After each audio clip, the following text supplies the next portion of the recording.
Easy exercise for busy people. आज लोग कहते हैं ना, क्या करूं डॉक्टर साहब, फुर्सत ही नहीं है, कहाँ फुर्सत मिलता है एक्सरसाइज करने के लिए।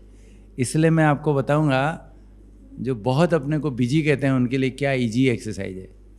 क्योंकि जब तक आप खान पान कितना भी परहेज कर लो, अगर आप एक्सरसाइज नहीं करते हो तो आपका शुगर कंट्रोल नहीं होगा, आपका बीपी कंट्रोल नहीं होगा, मैं आपको बता रहा हूँ। तो जितना खान पान का रोल है उससे ज़्यादा महत्वपूर्ण एक्सरसाइज का है। मान लीजिए कोई व्यक्ति दिन में 10 रुपया कमाता है लेकिन 1 रुपया खर्च नहीं करता है, तो क्या होगा? सारा 10 रुपया जमा होगा ना नहीं। क्या कहते हैं डॉक्टर साहब मैं बिल्कुल कुछ नहीं खाता हूँ या कुछ नहीं खाती हूँ फिर भी इतनी मोटी हूँ, लेकिन हिलती ही नहीं हूँ, डुलती ही नहीं हूँ, तो मोटी होगी ना नहीं। तो हमें क्या खाना है वो समझने के साथ साथ कितना एक्सरसाइज करना है वो भी समझना जरूरी है। तो easy exercise for busy people. आपके लिए एक प्रश्न पूछता हूं, डू यू लव एक्सरसाइज? धीरे धीरे बोल रहे हैं। Do you love exercise? Do you like exercise? अभी ठीक बोला। तो सभी को पसंद है, बहुत अच्छा है, खुशी की बात है। लेकिन व्हाई एक्सरसाइज? क्यों करेंगे हम एक्सरसाइज? क्यों जरूरी है? क्योंकि देखिए, एक्सरसाइज एक बहुत सुंदर विधि है जो बहुत प्राचीन काल से, आज से 2250 साल पहले महात्मा बुद्ध ने कहा था कि हमारे शरीर एक गाड़ी है। ये शरीर एक गाड़ी है, इस गाड़ी को अच्छी तरह से संभालो, ध्यान रखो, क्योंकि आध्यात्मिक जागृति के लिए भी ये आवश्यक है। आप एक गाड़ी खरीदते हो लेकिन गाड़ी को ठीक से संभालना नहीं आता है, ठीक से चलाना नहीं आता है, केयर करना नहीं आता है, तो क्या होगा? बहुत जल्दी खराब हो जाएगी गाड़ी। इसी प्रकार ये शरीर भी एक गाड़ी है, इसको अगर संभालना नहीं आता है, इसको ठीक से इसका केयर लेना नहीं आता है, तो ये गाड़ी भी जवाब देना शुरू कर देता है। और इसलिए क्यों हमें एक्सरसाइज करने की आवश्यकता है? क्योंकि exercise is a path to wellness. अगर सचमुच आप जीवन में सही सलामत सदा रहना चाहते हो, स्वस्थ रहना चाहते हो, सदा वेलबींग अनुभव करना चाहते हो, तो यही जीवन की एक ही मात्र रास्ता है, मैं आपको बताऊंगा।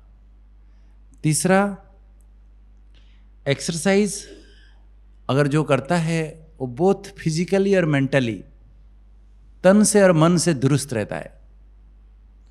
आजकल लोग कुछ भी नहीं करते हैं, एक्सरसाइज नहीं करते हैं, जिसके कारण सब बीमारियां होती है, शरीर से बीमारियों से ग्रसित होते हैं, फिर मन उनका उदास रहता है। जब देखो चेहरा, सब कुछ होगा जीवन में, घर में सब कुछ होगा, लेकिन चेहरा देखो एकदम उदास।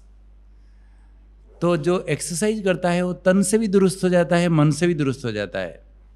और क्या होता है, जो एक्सरसाइज करता है उसके शरीर, उसके जॉइंट्स अकड़ जाते हैं कुछ दिनों के बाद। देखना, एक गाड़ी को चलाओ नहीं कभी, गाड़ी को ऐसे ही रखो, क्या होगा? जाम हो जाएगा सब। इसी प्रकार ये शरीर रूपी गाड़ी को आपको नित्य चलाना पड़ेगा। अगर रोज इसको चलाते हो, सारे जॉइंट, सारे मसल, सारे बोन्स, सारे सब कुछ मोबिलाइज होके एकदम जॉइंट स्टिफनेस खत्म हो जाते हैं। नहीं तो थोड़े दिन के बाद, हाय मेरा हाथ ही नहीं उठता है, हाय मेरा गर्दन हो गया, ये अकड़ हो गया, सब चलता रहेगा। फिर सारा जिंदगी भर हाय हाय करते रहेंगे। जो एक्सरसाइज करेगा ये सब स्टिफनेस खत्म हो जाते हैं। और जो एक्सरसाइज रेगुलर करता है उसके सारे मसल्स, बोन सारे स्ट्रांग हो जाते हैं। नहीं तो 50 साल के बाद, माताएं याद रखो, 45 साल तक आप लोगों को वरदान है, क्योंकि आपके शरीर में जो हार्मोन्स हैं, जो फीमेल हार्मोन्स हैं, आपको प्रोटेक्ट करके रखता है। आप हार्ट अटैक से, कई बीमारियों से आप बचे हुए रहते हो। जैसे आपका मेनोपॉज हो जाता है 45 के बाद, 50 के बाद, ऐसे हालत हो जाती है आपके शरीर में, जो हार्मोन्स गड़बड़ा जाते हैं, जिसके कारण आपके हड्डियां कमज़ोर हो जाएगी। माताएं मेनोपॉज के बाद दूध दही डेली लेना जरूरी है, नहीं तो हड्डी कमज़ोर हो जाएगी, जरा सा गिरेंगे फ्रैक्चर।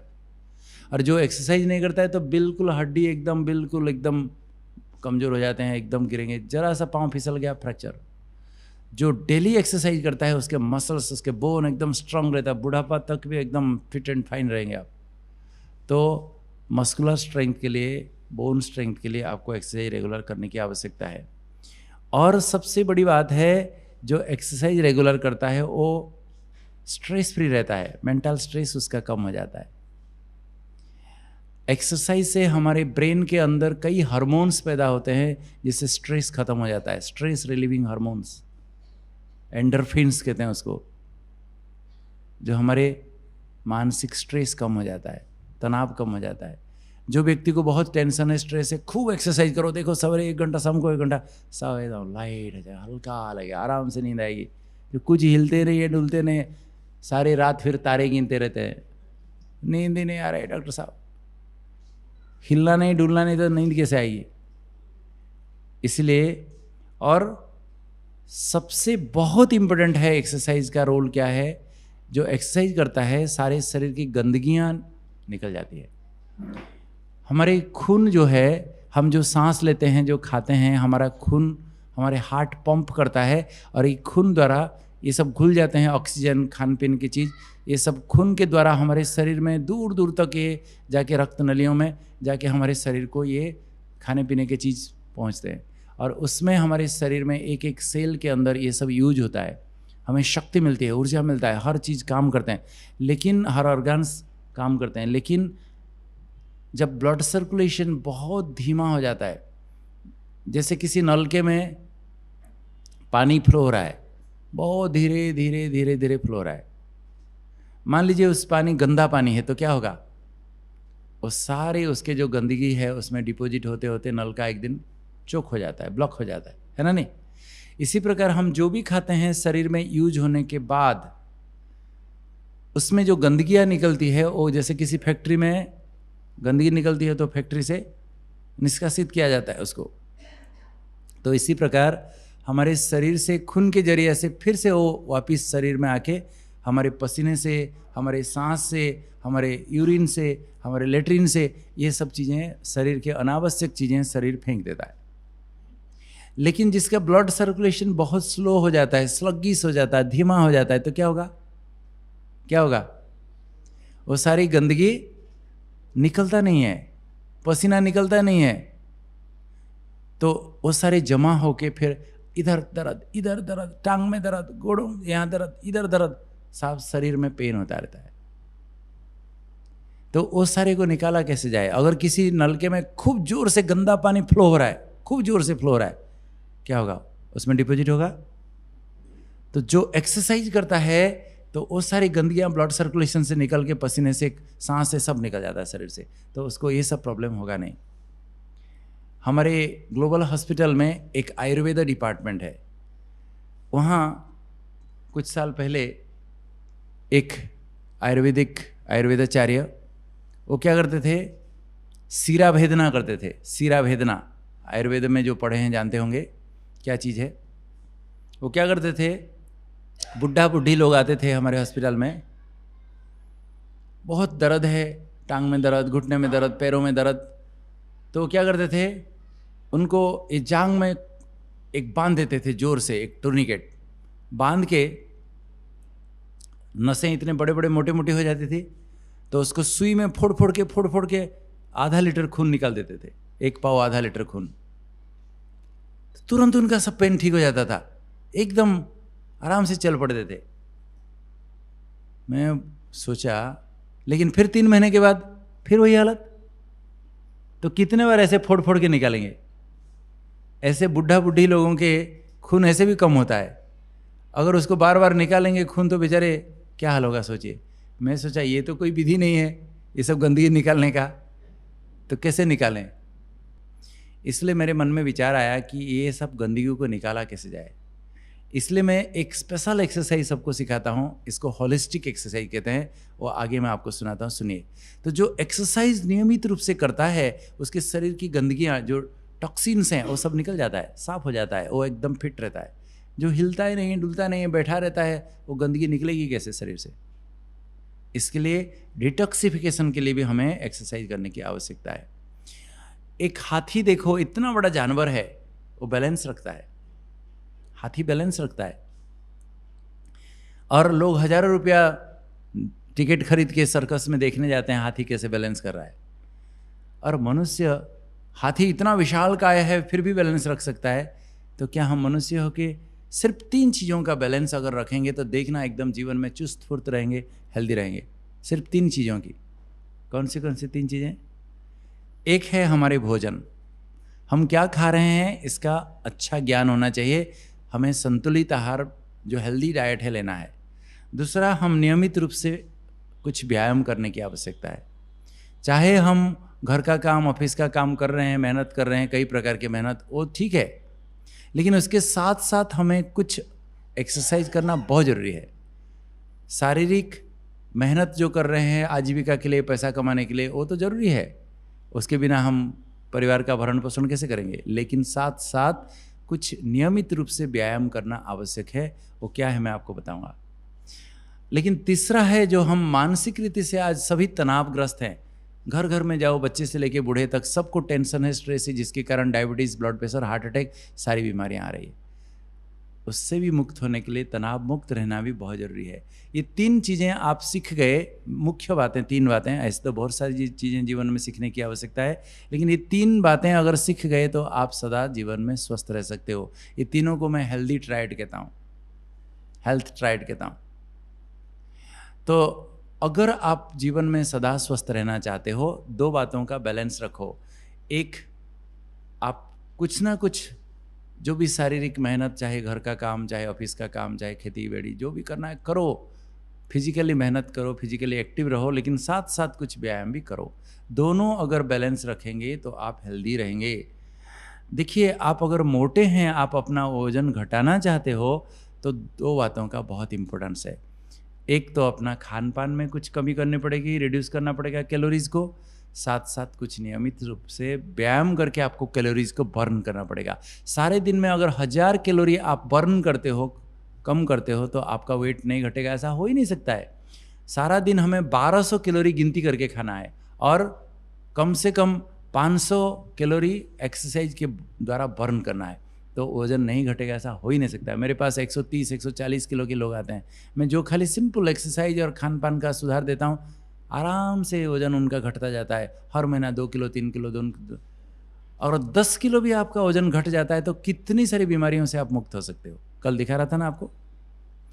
तो देखिए, लेकिन प्रश्न उठता है कि आज दुनिया में इतने वैरायटी एक्सरसाइज लोग सिखाते हैं, तो आदमी मूंझ जाता है क्या करूं क्या ना करूं। जैसे खान पान की चीज़ इतने वैरायटी है, और कई हमारे देश में तो हर एक डॉक्टर है, हर एक व्यक्ति कहेगा अरे अरे ये नहीं खाना, कहेगा ये खाना, कहेगा पानी के साथ पानी नहीं पीना। कई लोग कहते तो 12 बजे तक पानी नहीं पीना, क्योंकि हमारे अंदर सफाई की प्रक्रिया चलती रहती है, इसलिए पानी नहीं पीना। अरे भाई, सफाई के समय पानी ही तो डाला जाता है, बिना पानी सफाई हो सकती है क्या? तो सवेरे पानी नहीं पीना, ये कितना गलत कंसेप्ट है। लेकिन हमारे देश में हर एक डॉक्टर है, हर एक व्यक्ति। आप गाड़ी में ट्रैवल करते समय आपको कंडक्टर भी मिल जाएगा, तो आपको 2 दवाई बता देगा। आपको बाल कटाते समय नाई भी आपको बोल देगा कि ये दवाई खा लो, अरे मधुनासिनी खा लो, ठीक हो जाएगा डायबिटीज़। हर एक व्यक्ति डॉक्टर है, बिना कंसल्टेशन फीस लिए हुए। आपको कोई फीस नहीं मांगेगा, लेकिन बता देगा कई प्रकार के नुस्खे, कई प्रकार की क्या क्या। तो लोगों की बात सुनेंगे, कंफ्यूज हो जाएंगे, परेशान होंगे। लोग डॉक्टर की बात नहीं सुनते, बाकी सबकी बात सुनते हैं। प्रॉब्लम वही है, एक्सपेरिमेंट करते रहते हैं, फिर एक दिन एकदम सारे प्रॉब्लम लेके जब आते हैं, आंखें खुलती है। क्यों बता रहा हूँ, मेरे पास कुछ पेशेंट्स हैं माउंट आबू में, करीब 25 लोग बीच में MP आ गए थे। यहाँ कोई एक भाई, एग्जैक्टली याद नहीं है कौन से शहर क्या है, तो वो दावा करके बताता था कि डायबिटीज़ जड़ से मिटा दूंगा पूरा। तो 25 लोग आए थे खर्चा करके माउंट आबू से, और उन्होंने वो कुछ काढ़ा दिया, कुछ चूर्ण दिया, और कहा कि आपको 4 महीना तक कोई ब्लड टेस्ट नहीं करना है, कुछ नहीं करना, इंसुलिन नहीं लेना, कुछ एलोपैथी मेडिसिन नहीं लेना, कुछ नहीं लेना। 4 महीने के बाद मैं जो दे रहा हूँ ये लेना, 4 महीने के बाद आप अपना शुगर चेक करना। तो सभी 25 लोग जो थे, कभी हर महीना आके मेरे से चेक कराते थे, वो लोग गायब हो गए। मैं सोचा कहीं गए होंगे, क्या होगा, मुझे इतना ध्यान नहीं रहा। लेकिन 4 महीने के बाद जब आके टेस्ट करा रहे हैं, किसका शुगर 400, किसका शुगर 450, किसका 300, मैं एक ही व्यक्ति को पूछा, भाई तुम्हारा इतना दिन तक कंट्रोल था, 2-4 महीना कहाँ गए थे आप, क्या हुआ, क्यों ऐसे बढ़ गया? कहते क्या बताऊँ डॉक्टर साहब, सच बताऊँ? बोला बताओ। कहते हम लोग 25 लोग गए थे एमपी में, कहीं एक व्यक्ति कोई काढ़ा और चूर्ण दे रहा था, बोला डायबिटीज जड़ से मिट जाएगा। बोला कि लेकिन कभी टेस्ट नहीं करना, 4 महीने के बाद टेस्ट करना। सबका इंसुलिन भी छुड़ा दिया, सब छुड़ा दिया, और सभी के यही हालत है। मैं बोला हो गया, मिट गया, जाओ अभी। मैं बोला कि कितना पैसा फीस लिया? कहता 400 रुपया लिया। तो 400 रुपया के लिए आप जाओगे एमपी झगड़ा करने के लिए किसके साथ, 1000 रुपया खर्च करके? तो आज दुनिया में बहुत लोग बहुत सारी बातें सुनाएंगे, लेकिन ये सब बातें फॉलो करके जीवन में आपको नुकसान होगा। मैं आपको बता रहा हूँ, मैं आपका डॉक्टर तो हूँ, लेकिन मैं आपका भाई भी हूँ। मैं मेरे अपने खुद के फैमिली मेम्बर्स को, मेरे परिवार के सदस्यों को जो बातें बताऊंगा जो राइट है, मैं आप सभी को वही बता रहा हूँ। तो इसलिए देखो, आज दुनिया में बहुत प्रकार की एक्सरसाइज दुनिया में सिखाने वाले हैं। कितने प्रकार के एक्सरसाइज है जानते हैं?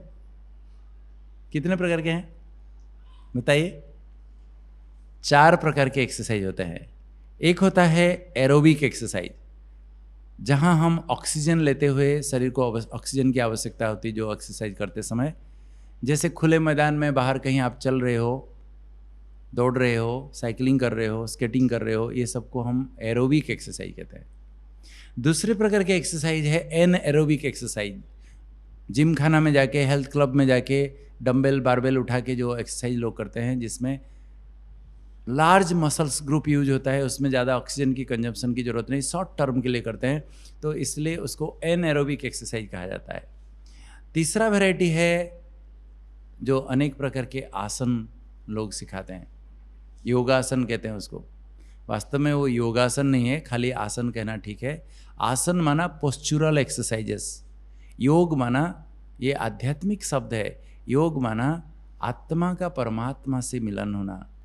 जो वास्तव में जो दुनिया में सिखाया जाता है वो सारा पोस्चुरल एक्सरसाइजेस है, उसको फ्लेक्सिबिलिटी एक्सरसाइज कहेंगे, जो शरीर को लचीला बनाने के लिए, फ्लेक्सिबल करने के लिए ये सब एक्सरसाइज सिखाया जाता है। चौथा प्रकार का एक्सरसाइज भी है, वो क्या है मैं आगे बताता हूँ, सुनिए। तो एरोबिक एक्सरसाइज वास्तव में जैसे चलना, दौड़ना, कूदना, साइकिलिंग करना, स्विमिंग करना, बास्केटबॉल खेलना, रस्सी कूदा करना, ये सबको हम एरोबिक एक्सरसाइज कहते हैं। ये सबसे अच्छा है, लेकिन सब कुछ सब कोई नहीं कर सकता है। दौड़ना यंग एज में संभव है, हर कोई कर सकता है। चलना भी बहुत लोगों के लिए डिफिकल्ट हो जाता है, मोटे मोटे हो गए हैं, पूरा घुटने घिस गए हैं, चल नहीं पाते हैं, चलना भी बहुत भारी पड़ता है उनके लिए। और दूर से हम देखते हैं तो पहचान लेते हैं कि इसके घुटने घिस गए कि नहीं, दूर से देखने से पता चल जाता है। हमारे पास क्लिनिक में आते समय ही, देखते ही दूर से पता चल जाता है उनको क्या प्रॉब्लम है। क्योंकि जिसके घुटने घिस जाते हैं, क्योंकि इतना मोटा शरीर, भारी शरीर, सारा वजन ढो ढो के बेचारा घुटना क्या होगा, घिस जाता है तो एकदम इतना पेन होगा चलते समय कि जैसे अर्थराइटिस रहती, चलेंगे ना सारे शरीर ऐसे ऐसे हिलता रहेगा, लेकिन घुटना नहीं हिलेगा, दूर से देखते ही हम पहचान लेते हैं। तो चलना भी कई लोगों को डिफिकल्ट होता है, दौड़ना, साइकिलिंग करना, हर बात सब कोई नहीं कर सकता है। कोई बचपन से दौड़ता है तो बुढ़ापा तक दौड़ लेता है, लेकिन 40 साल की उम्र में आपको नशा चढ़ गया एक्सरसाइज करने के लिए, आज दौड़ना शुरू करेंगे, प्रॉब्लम हो जाएगा। साइकिलिंग उबड़ खाबड़ रास्ता, कहीं बम्प है, कहीं खड्डे हैं, गिर गए, कहीं प्रॉब्लम हो सकता है। रस्सी कूदा हर कोई नहीं करना चाहिए, स्विमिंग सबको नहीं आता है, बास्केटबॉल सब कोई खेल नहीं सकता है। तो एरोबिक एक्सरसाइज कई प्रकार के हैं, लेकिन इसको कार्डियोवास्कुलर एक्सरसाइज भी कहा जाता है, कार्डियो रेस्पिरेटरी एक्सरसाइज भी हम कहते हैं। जो लोग कुछ भी एक्सरसाइज नहीं करते हैं, देखना एकदम थोड़ा सा समय चलेंगे ऐसा हाँफना शुरू हो जाता है। जो नियमित रूप से एरोबिक एक्सरसाइज करता है वो, उसके हार्ट, उसके लंग्स मजबूत होते हैं, तो उनको ऐसा हाँफना नहीं पड़ता है। एरोबिक एक्सरसाइज सबसे अच्छा है, लेकिन एन एरोबिक एक्सरसाइज ये भी अच्छा है, इसमें भी वेट पिघलता है, चर्बी पिघलता है, वेट मेंटेन होता है, बॉडी एकदम स्ट्रांग होता है, मसल्स एकदम टफ रहता है। इसको रेजिस्टेंस एक्सरसाइज कहते हैं, इसको एनएरोबिक एक्सरसाइज कहते हैं, स्ट्रेंथनिंग एक्सरसाइज कहते हैं। क्योंकि कुछ उम्र के बाद देखना, आप अगर कुछ नहीं करते हैं ये मसल सारे ऐसे लुढ़कना शुरू हो जाए, नीचे एकदम ऐसा होने लगा, ये सब ऐसे होने लगा, बुढ़ापा जल्दी आ जाता है। लेकिन जो थोड़ा सा ये स्ट्रेंथनिंग एक्सरसाइज करते हैं उसका एकदम मस्कुलर होकर ठीक रहते हैं, उसके चर्बी फर्बी पिघलना शुरू हो जाता है। डायबिटीज़ मरीज के लिए बहुत अच्छा है, बॉडी में चर्बी पिघलता है तो उनका शुगर भी कंट्रोल होता है, अच्छा है। लोगों को यंग एज में सबको नशा चढ़ता है, अच्छा ही मैन बनने के लिए, एकदम अच्छा बनने के लिए सबको नशा चढ़ता है। लेकिन जो बहुत एक्सरसाइज ये करता है उनके भी ऑस्टियोआर्थराइटिस शुरू हो जाता है, ये सब जॉइंट्स वगैरह प्रॉब्लम होता है, बुढ़ापा में बहुत प्रॉब्लम होता है। बूढ़ा एज में ये सब करना संभव नहीं होता है, हर एक बेंच प्रेस करना, ये सब जिम खाना में जाके इक्विपमेंट के साथ ये सब करना, डंबल उठाना, बारबेल उठाना, बुल वर्कर लेना, ये सब चीज़ें करना, ये हर एक की बस की बात नहीं है। ये स्ट्रेंथनिंग रेजिस्टेंस एक्सरसाइज है। इसी प्रकार योगासन कहते हैं, लेकिन है आसन है, लेकिन उसको योगासन कह देते हैं। कई प्रकार के हड़ासन, वक्रासन और कई प्रकार के आसन जो सिखाते हैं, मत्स्यासन, मयूरासन, मंडूकासन, क्या क्या आसन सिखाते रहते हैं। वो सारी चीज़ें भी आप देखना हर एक व्यक्ति नहीं कर सकता है। बचपन में यंग एज में बॉडी फ्लेक्सिबल रहता है, बॉडी को जैसा मोड़ो ऐसा हो जाता है, कुछ उम्र के बाद नहीं होता है। कोई बचपन से करता आ रहा है तो बुढ़ापा तक भी कर लेगा, कोई प्रॉब्लम नहीं। लेकिन ये भी हर एक की बस की बात नहीं है। इससे भी मेंटल स्ट्रेस दूर होता है कहते हैं, और इंसुलिन रेजिस्टेंस ख़त्म होता है, इंसुलिन सेंसिटिविटी बढ़ता है, शुगर कंट्रोल हो जाता है, कहते हैं, कई लोगों का एक्सपीरियंस है। लेकिन ये भी हर एक की बस की बात नहीं है। अगर आप किसी को देख के ऐसे नशा चढ़ के आ रहा है, टांग चढ़ा दी ऐसे, याद रखना उतरेगा नहीं, ऐसे ही रह जाएंगे। तो इसलिए खबरदार, होशियार, क्या करना क्या नहीं करना सोच समझ के करना है। तो ये सब चीज़ें। चौथा है ब्रीदिंग एक्सरसाइज। एक है एरोबिक, दूसरा है एनएरोबिक, तीसरा है आसन, चौथा है ब्रीदिंग एक्सरसाइज। अनुलोम विलोम, कपालभाति, भस्त्रिका, ये सब चीज़ों को हम ब्रीदिंग एक्सरसाइज कहते हैं। ये ब्रीदिंग एक्सरसाइज भी अच्छा है, इससे भी स्ट्रेस कम होता है बताते हैं, कई लोगों के अनुभव है। ठीक है, जैसे बताया, हमारे फेफड़े नॉर्मली हम 300-400 ml का सांस लेते हैं, इसकी कैपेसिटी 2.5 लीटर है, 10 गुना फुला सकते हैं। जो व्यक्ति ये ब्रीदिंग एक्सरसाइजेस करते हैं, लंबा सांस लेना छोड़ना, लंबा सांस लेना छोड़ना, भस्त्रिका कहते हैं। कपालभाति करना, फूं फूं फूं, मैं इसको फूं फां एक्सरसाइज बोलता हूँ। कई प्रकार के सांस के सब एक्सरसाइज ये सब सिखाया जाता है, अच्छा है, नुकसानकारक नहीं है। कोई भी चीज़ें विधि पूर्वक करेंगे तो सही है, अगर विधि पूर्वक नहीं किया तो नुकसान करेगा, कुछ भी करो। तो ये चौथा प्रकार का एक्सरसाइज ब्रीदिंग एक्सरसाइज। लेकिन सबसे इजीएस्ट फॉर्म ऑफ एक्सरसाइज क्या है? सबसे इजी जो हर कोई कर सकता है। अभी इतने प्रकार के एक्सरसाइज जो बताया हर कोई कर सकता है। माताएं ऐसे कर सकते हो, वो जो योगासन दिखाया ऐसे कर सकते हो सभी। इसलिए कभी कभी हम देखते हैं मचान में तो वो योग गुरु सब लगे हुए हैं, पूरा सिखाते रहते हैं कई प्रकार के आसन प्राणायाम क्या क्या, और मैदान में सब लोग 1000 रुपया फीस दे के भी जाते हैं मैदान में सीखने के लिए एक्सरसाइज। हाँ, करके देख रहे हैं ऐसे, मैं देखता हूँ कभी कभी, कुछ नहीं करवाते हैं। सारा जीवन कौन करेगा ये सब चीज़ें? तो दुनिया में एक्सरसाइज तो अनेक प्रकार के लोग सिखाते रहते हैं, लेकिन प्रैक्टिकल क्या है, क्या हम रोज़ कर सकते हैं, ईजी क्या है जो हर जीवन में हर दिन हम कर सकते हैं, घर बैठे कर सकते हैं, कोई पैसा खर्च करने की ज़रूरत नहीं। जिम खाना जाओ तो लाखों रुपया खर्च होता है। मैं अभी कुछ समय पहले बॉम्बे गया था, बॉम्बे में जुहू एरिया में, भिले पार्ले एरिया में, वहाँ जहाँ अमिताभ बच्चन के हमारे बंगलो है उस एरिया में एक जिम खाना है, जुहू जिम खाना। वहाँ मुझे इनवाइट किए थे, वहाँ डायबिटीज़ प्रोग्राम कंडक्ट करने के लिए गया था। तो उस जिम खाना नाम है, बहुत पुराना जिम खाना है इसलिए नाम रखे हैं जुहू जिम खाना, लेकिन वो एक 7 स्टार होटल कहूँगा तो गलत नहीं होगा। उसका मेंबरशिप फीस कितना है बता सकते हैं?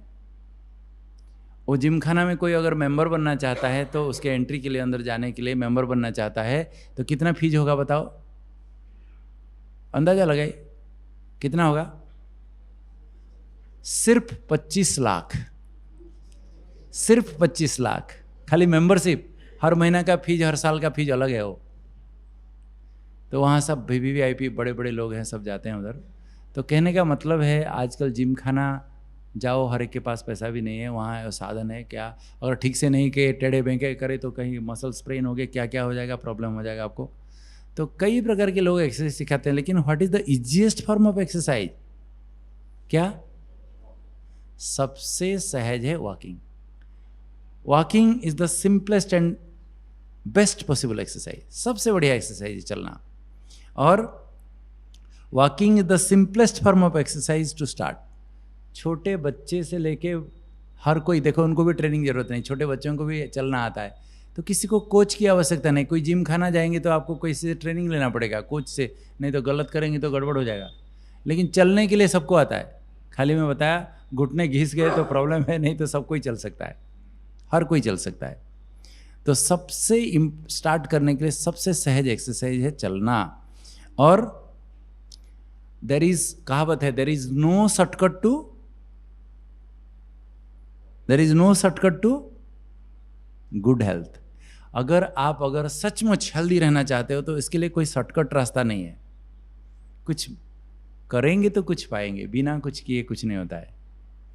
कोई सोया हुआ शेर के मुंह में कोई हिरन आके घुस नहीं जाता है, उसको भी मेहनत करना पड़ता है। इसलिए संस्कृत में बहुत एक सुंदर कहावत है, नहीं सुप्तस्य सिंहस्य मुखे प्रविश्यन्ति मृगा। सोया हुआ शेर के मुंह में हिरन घुस नहीं जाता है, उसको भी मेहनत करना पड़ता है। तो इसलिए बिना कुछ किए मैं हेल्दी बन जाऊंगा, खटिया में सोच के सपना देख रहे हैं, एकदम मैं हूँ, हेल्दी हूँ पूरा। कुछ तो मेहनत करना पड़ेगा, कुछ तो एक्सरसाइज करना पड़ेगा। तो there is no shortcut to good health and there is no miracle drug. ऐसा कोई मिराकुलस ड्रग भी नहीं है जो आपको पूरा हेल्दी बना देगा। कहते डॉक्टर साहब कोई कैप्सूल लिख दो ना, कोई गोली लिख दो ना, हेल्दी हो जाऊंगा। ऐसा कोई हेल्दी बनाने का कैप्सूल की गोली भी नहीं है। लोग कई प्रकार के कहेंगे, अरे शिलाजीत खा लो, अरे फलाना ढिकना खा लो, ये खा लो, वो खा लो, हेल्दी हो जाओ। ये सब पैसा कमाने का चक्कर है सब। लेकिन हेल्दी बनना है तो हेल्दी डाइट, आपको स्वास्थ्यकर भोजन खाना पड़ेगा, डेली हेल्दी एक्सरसाइज करना पड़ेगा। जिस एक्सरसाइज आप कर सकते हो, जिसमें आपको फ़ायदा होगा, ऐसा एक्सरसाइज सीखना पड़ेगा। लेकिन एक बात तो मैं सुनिश्चित कह सकता हूँ, एक बात आपको गारंटी दे के कह सकता हूँ कि आप अगर रोज़ थोड़ा फास्ट चलेंगे, ब्रिस्क वॉक करेंगे, तो आप बहुत सारी बीमारियों से बच सकते हो, आप हेल्दी रह सकते हो। आधा घंटा कम से कम ब्रिस्क वॉक करना जरूरी है, फास्ट चलने की जरूरत है, टहलने की आवश्यकता। टहलेंगे तो नहीं होगा, सारा दिन ऐसे ऐसे ऐसे ऐसे धीरे धीरे ऐसे ऐसे चले।